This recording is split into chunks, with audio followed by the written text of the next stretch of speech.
les matins de retrouver Laurent Tessier sur Europe 1, Dimitri Pavlenko. Bonjour Laurent. Bonjour à tous. Alors vous avez regardé hier l'audition au Sénat de Delphine Ernotte, patronne de France Télé.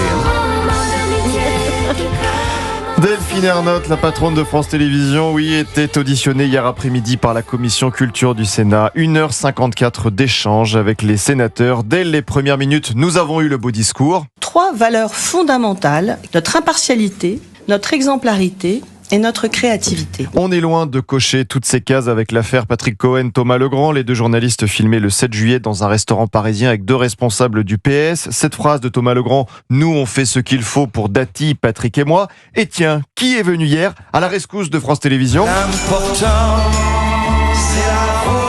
Festival hier du Parti Socialiste au Sénat pour défendre les soldats Patrick Cohen de France 5, Delphine Ernotte. De la part de notre groupe, tout notre soutien dans le contexte actuel et dans l'offensive dont vous faites l'objet de la part du groupe Bolloré.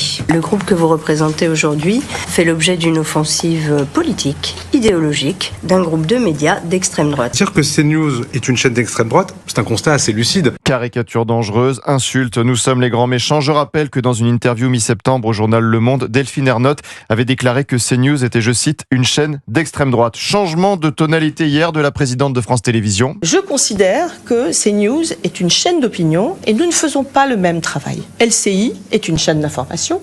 BFM est une chaîne d'information, France Info est une chaîne d'information. Nous ne faisons pas le même métier. Oui, nous ne faisons pas le même métier. Nous donnons toutes les informations, nous racontons la réalité du terrain. Pourquoi le journal de 20h de France 2 le mercredi 27 août n'avait pas donné la nationalité tunisienne de personnes interpellées ? 2 hommes suspectés d'avoir abattu un olivier en hommage à Ilan Halimi le 15 août dernier en Seine-Saint-Denis ont été interpellés. Il s'agit de frères jumeaux âgés de 19 ans. Et les compliments de Delphine Ernotte hier ne s'arrêtent pas là. Nous ne sommes pas là pour diffuser des opinions.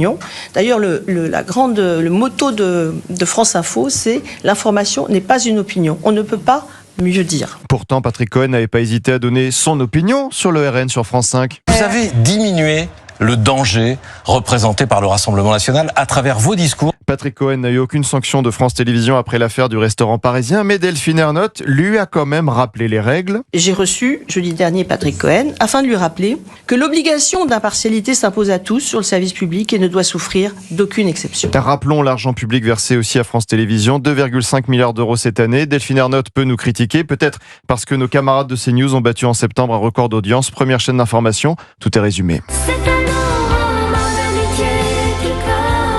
Merci beaucoup Laurent Tessier, qu'on retrouve cet après-midi sur Europe 1. C'est tous les jours 16h-18h. Vous êtes le rédacteur en chef de Pascal Pro et vous. À tout à l'heure.